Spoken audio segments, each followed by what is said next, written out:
Pop star Billie Eilish is facing some criticism over some remarks she's made.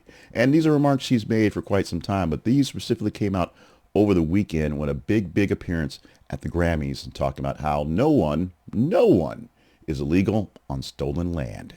And with that resurfacing, because she said it a few times, some renewed attention online, people are wondering, what you going to do about it, Billie Eilish?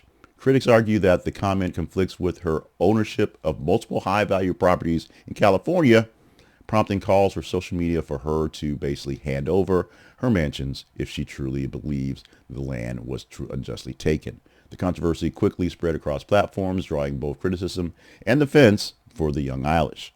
What she previously said and acknowledged for saying was basically the land in the United States was taken from indigenous people. Statement aligned with broader conversations about colonialism and historical injustice. People say it all the time. Supporters note that the similar acknowledgement are common at various public events and in progressive spaces. So a lot of people are saying it. She says a lot, especially in the arts and education. But for her critics, the argument is this. Personal wealth and property ownership make her pretty much a hypocrite because she is putting a whole lot of her own stuff on stolen land from indigenous people.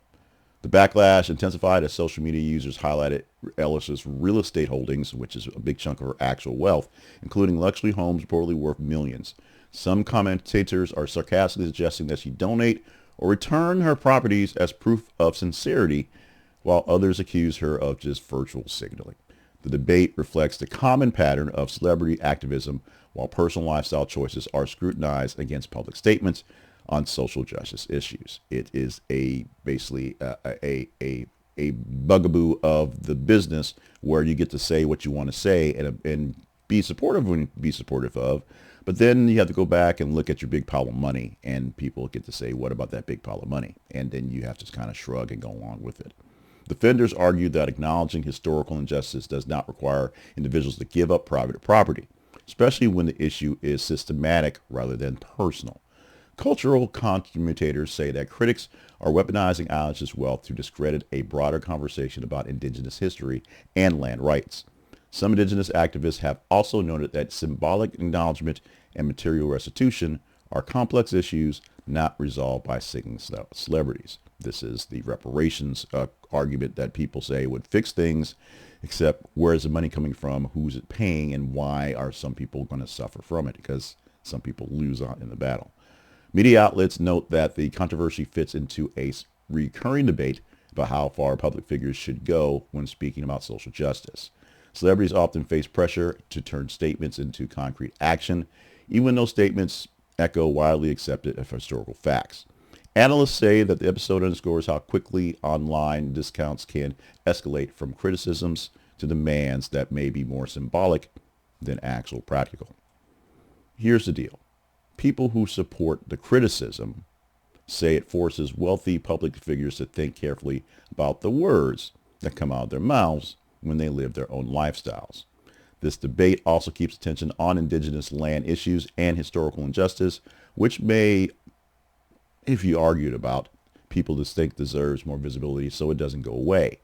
The problem is the backlash is targeting people for single celebrity words and things and oversimplifies a complex historical issues. Billie Eilish is a rich person. She made a lot of money being a singer and a songwriter and in the music business, and she bought lots of houses. There's nothing wrong with that.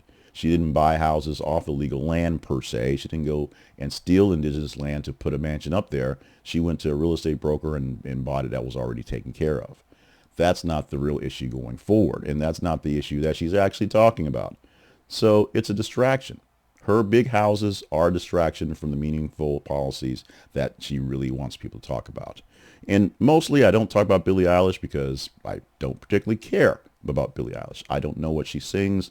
When I do hear her play stuff, I heard listen like a few years back. I was setting something up and listening to my friends on the radio on our local station, friends I worked with, and she had this song on, and when it was over, they just sort of dragged at it because it sounded like she was falling asleep in the middle of the song. She's not my cup of tea.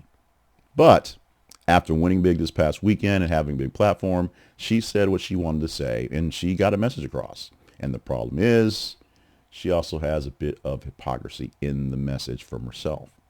Maybe.